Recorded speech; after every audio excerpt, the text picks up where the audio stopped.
All right, so Robert Greene is going to talk about how to make somebody fall in love with you, and I want you to understand this: that looks does matter, okay? And I always tell people if you're not stereotypically attractive, the next best thing to make somebody fall in love with you is through them seeing you on a consistent basis, for weeks and months and periodic moments of absence, and playing the game of aura. Like aura game is a little different. Aura game is using projections. For example, if I know you, if you're a hippie girl, for example, right? I'll dress as a hippie, for example, and with that comes positive connotations in your mind. Okay, or if you're a meditator, for example, I'll dress as a somebody who meditates, and then the visual representations of somebody who meditates also comes with a halo effect of more positive traits, right? So you're pretty much using projections on top of learning of using time and getting acclimated and using the mere exposure effect to prune away the traits that they consider ugly in you. Because what happens is that over time, as they get to know you, if you notice when you meet someone that's beautiful, over time you forget that they're beautiful. Like you get used to their beauty. But also if you meet someone that's ugly, after a while you forget that they're ugly. Like that actually happens, right? And when that happens, something beautiful happens. All of a sudden you start to judge them for who they are, and sometimes people fall in love. That's how you see mismatched couples. Okay, so I want to get that out the way because I always get that as an excuse. Oh, but what about the looks? It's like I know, but this works. Okay, so this is not about how to get somebody to like you on the first date. Okay, this is more long term. This works. Okay, so if you don't think this works, it's because you don't have patience. Okay.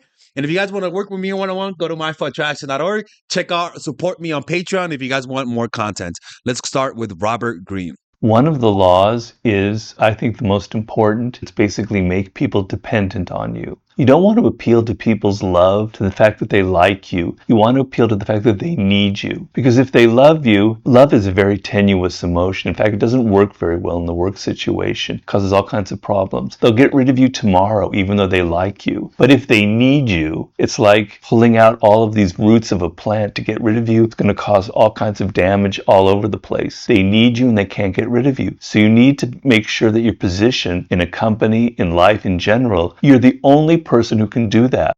Now, look, this actually has a very cynical and dark perspective. Somebody who loves you because of trauma, which is not genuine love, is really trauma bonding, has a harder time leaving you than somebody who genuinely loves you. Relationships that is foundation is genuine love. If things are not working out, there's a and it's becoming toxic, they have an easier time leaving you than someone who psychologically has an emptiness in their heart and you fulfill it. Somebody who never had a dad, for example, if I'm dating a girl and she never had a dad, and I kind of remind her of her dad through my behavior, she might have a harder time leaving me than a woman who's healthy and loves me because I'm fulfilling a deep emotional need. It's like a drug, right? That's why people who have a drug addiction and have children, for example, they'll choose the drug over their children, right? They're fucked up because they're not bad. It's just the drugs fucks with you, but because they need the drug. Need is a deeper addictive emotion than actual love. It's crazy, man. All right, let's see. One of the laws is when you're seducing someone, it's a story that you're bringing them into. You're creating theater, you're creating drama, you're leading them into this world just like an author will lead a reader through a series of steps, right? But you have to be very focused on them and who they are in particular. And seduction involves a sense of vulnerability. I'm gonna stop it. And I'm gonna go back a little. This is where if you're just trying to fulfill a fantasy, if you're just trying to create a certain fantasy that you have in your mind, you're gonna piss off a lot of people, and a lot of people are gonna feel used around you because you're not paying attention to them. And making somebody really fall in love comes down to you letting go of your fantasy and finding out what is their fantasy. What do they want, right? I think back in my life, and I made that mistake a lot of times with women, where I just wanted to sleep with them, for example, and they wanted something more. And if I would have at least gone in her direction and given her that fantasy, like just forget about me and just say, okay, what does she want? She would have given me what I wanted times 10. Right? Focused on them and who they are in particular. And seduction involves a sense of vulnerability, right? A sense of openness where you're letting the other person come into you. And the word vulnerable comes from the Latin meaning wound. So vulnerable means the willingness to be wounded, right? And the archetypal image of love and seduction was Cupid with an arrow and hitting you with an arrow and wounding you with love and creating blood from it. It's like there's pain involved because you're opening yourself to another person. You're willing for them to hurt you and you know that you could be hurt. And you're And this seducing is someone. where this is where you have a lot of Terminator chicks that date, but they date to not get hurt. They date at a distance. It's almost like you fight, but the only jab, you only fight, your only skill is a jab because you don't want to get close. Those people are are the people who hurt us, are the people who struggle with intimacy, right? And honestly, you end up alone. You gotta be willing to get hurt. In fact, that's a sign of confidence. When you show someone that I could easily get attached to you, but also I could easily get detached, you are a treasure to them.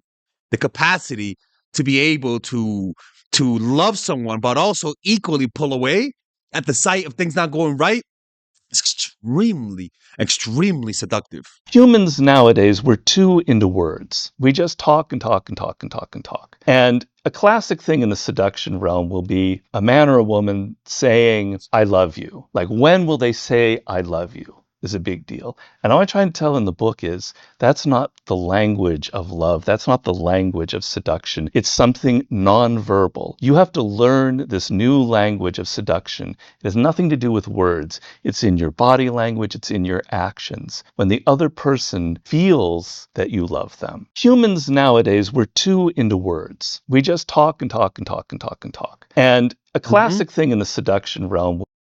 That's a fact. If you're always going after the other person, if you're always the pursuer, etc., they start to take you for granted, right? You're always the one calling and texting. You're in their face constantly, thinking that that's the way to make them love you. You're also creating that they take you for granted. They think you're so familiar that they have you wrapped around your finger a little bit. And unconsciously, they lose a bit of respect. They may not say it, but it'll come out in their behavior. And over time, the spell of love will kind of diminish. So you want to step back, you want to create some distance, some absence, and you want to make them come to you. And the problem is that a lot of us have so many creepy, needy emotions that it's too painful to pull away. And this is where having self-control matters. This is why I tell you guys, purchase my course, Emotional Mastery. It'll teach you guys how to develop that type of self-control. But what happens is that when we fall in love, a lot of times it's really you're experiencing your trauma from childhood because that's what love does. It regresses you to a childlike state. And a lot of times you just never train yourself to control that. And you lose control. And then you go back to patterns and you start being needy and creepy and being overbearing. And you push them away. You don't want to appeal to people's love, to the fact that they like you. You want to appeal to the fact that they need you.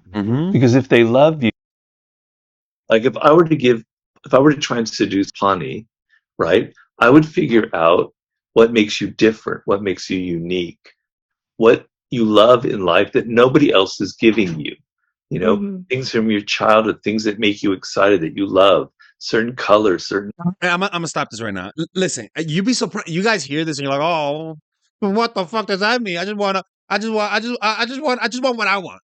And it's like, listen, this is why so many people that we date are fucking shitty partners because they suck at this.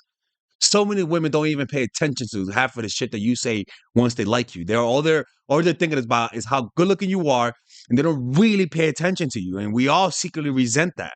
We may not notice it, but we do resent it. That's why we have to hide. That's why we have to hide how we feel. because we've been taken advantage of by people's selfishness and their own fears of rejection. That's why he says it's okay to be hurt. Like, but the problem is that damn, is it hard to get hurt. It's really difficult, and the reason why is because we have too much. Our self-esteem is too low to recover from somebody rejecting us. We got to work on that. We got to work on learning how to recover from rejection. That's a problem. Flowers, certain gifts, certain places. And I would give that to you, right? I would get into your world instead of being obsessed with myself. I would get outside of myself into Pani's world, and I would say, this is what she is missing in her life, and I'm going to give it to her. The power of that is absolutely immense. And the thing, and I always tell people, there's a caveat, right? We're assuming that they find you physically attractive, okay? And we all got to work on looks maxing. That's a real thing, right? So that's a caveat. Now, I always tell people, if you're not physically attractive, the next best thing is to play the long game. I always say that because I always get that complaint in the comment section. If you are in that situation where you're looking for a long-term relationship, to look below the surface, to try and gauge the person's character, not their personality, which is different. Their personality is the mask that they wear, how Yep. they appear in social situations. You want to look at what's underneath that, all of their character, and how strong. And this is where guys just marry women that are fucking bitches because they're not aware of the woman's character. They're just noticing how good looking the woman is. Women will marry guys that are selfish pricks because they're not looking at the man's character. They're looking at the man's money. They're looking at the man's looks and his surrounding. And we forget the most important thing. People divorce not because of the people divorce because of just dealing with people with bad characters, man. They're inconsistent. They're incapable of connecting. They're liars. They're cheaters. They're manipulators. They're gold diggers. You missed out on those qualities because you weren't looking at the person's character. It is truly a crazy thing in life, man. Right?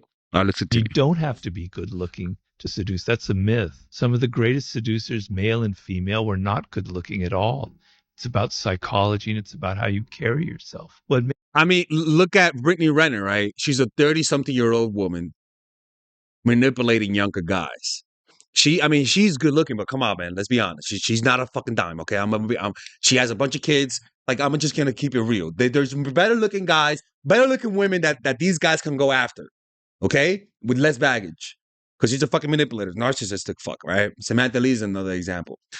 But they keep getting these guys because they play the mind game. The mind game matters. Mind game matters, man. Mind gaze matter. My gaze matter. Seducer is very simple. I can summarize it very simply. You are outer directed. When you meet somebody for the first time, you're not having that internal monologue going, does she like me or does he like me? Am I dressed well? Am I saying stupid things? You usually don't have that monologue when you don't like them, right? That's why we're so attractive when we meet people that we don't like. Like, we're like, they're not as good. They're not as good looking as their photos. All right, I'll deal with it. I'll just be here for like another hour, right? And in that moment, you're not thinking about what to say, and you actually end up doing what he's talking about in this video. What can I do to impress them? No. You turn it off and you're outer directed and you're listening to them and you're entering their spirit and you're hearing them say things that give you idea of what they're missing in life, of what they want, of what their needs are, of what makes them an individual. You're absorbing it, you're entering into their spirit, and then you can reflect it back to them. You can give them gifts. You can take them to places that show that you're attentive to them. Because if you look at how we are in our day-to-day life, normally people never pay us attention. I just want to get men out of the mode because we are so goddamn analytical. It's such a problem that reading a book, reading a text, having algorithms is the only way we can think. Get the fuck out of there and pay attention to the person. Develop your mirror neurons. Develop your observational skills. Develop the human part of you that observes and feels what the other person is feeling. If you depend so much on things that you've learned from the art of seduction or from a book, it's going to make you a bad seducer. But to the degree that you can click into those human qualities that we we all possess, where you sense the emotional tone of the other person. You sense what their vulnerabilities, you sense what they're missing in life. Yes, maybe 60% of women are missing a similar thing that there are patterns to, and maybe reading about it can kind of click that into you. Okay, fine, I'm not going to say that that's all bad, but the main thing you want is to be getting out of your head and into your emotions and into observing and into feeling what the other person is feeling. Like the book is meant to get you out of your own head, and the first thing people do is to keep reading a book, and it's like, no, like you got to go out there and experience it, right? In Buddhism, we don't teach you more meditation techniques, right? Like there's a lot of meditation techniques, but when you go to meditation retreats, they only teach you a very limited amount because you're only going to be practicing a limited amount. They say that you only learn enough for what you're going to practice, and don't read any more than what you're going to practice. Right. Today we're going to teach you from pages 1 to 2. Don't be reading page 3 or 4 because you're bored. Stay with pages 1 to 2. And in fact, only read it a few times. Oh, and if you guys enjoy this, join our Robert Greene book club on Patreon. It's where we post these types of videos. We post Robert Greene videos. We post videos about self-help. It's the paid version of my channel. So if you guys wanna read the Robert Greene books with me, because we listen to it in audio like this and I react to it like this, just join the book club. You could just listen to it as you work, listen to it as you go to school, listen to it as you go to sleep. It's a really good way to learn about Robert Greene's books and get an interpretation because a lot of people say that his books can be a little abstract, right? I get it. So yeah, do that now or else I'm closing the channel. Are you needy and creepy? Do you have a tough time coming across confident when you like the person?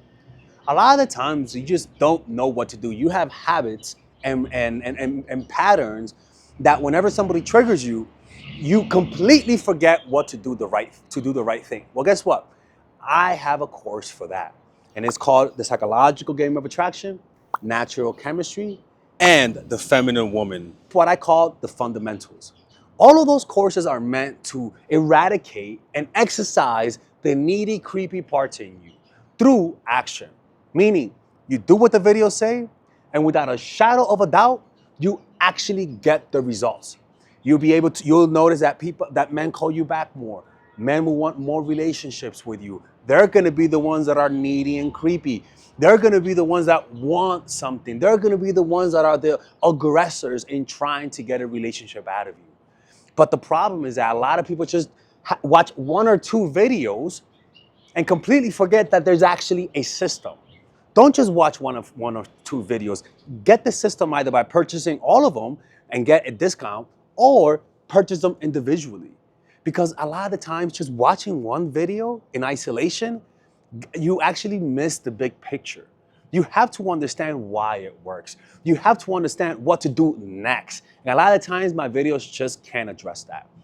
A lot of people, you see by the testimonies right here, a lot of people have done what those videos say and they've gotten results. Like the other day, I was in Mexico and they were like, hey, Alexis. And I'm like, hey, oh my God, your videos are so great. And I'm like, and she was like, look at my kid. I'm like, what you talk about your kid? That's not my kid. She's like, no. Because of him, because of your videos, he's here. And I'm like, okay, all right, that's a, but I get that a lot. And ironically, that woman watches all of my videos, right? So purchase those courses, man. And if you don't like it, you actually could get a 30-day money back guarantee, right? Purchase them individually or get a discount and purchase them all by clicking on the description down below. You have the option of purchasing the one with the bonuses that obviously it's more material where it's like I give you guys meditations. There's also other courses on how to make friends, how to master anything, or you could purchase it without the bundle, which is much more affordable. All right. And with that, you guys are able to support my channel, which will allow me to make more videos. Okay. Anyways, see you guys inside and thank you.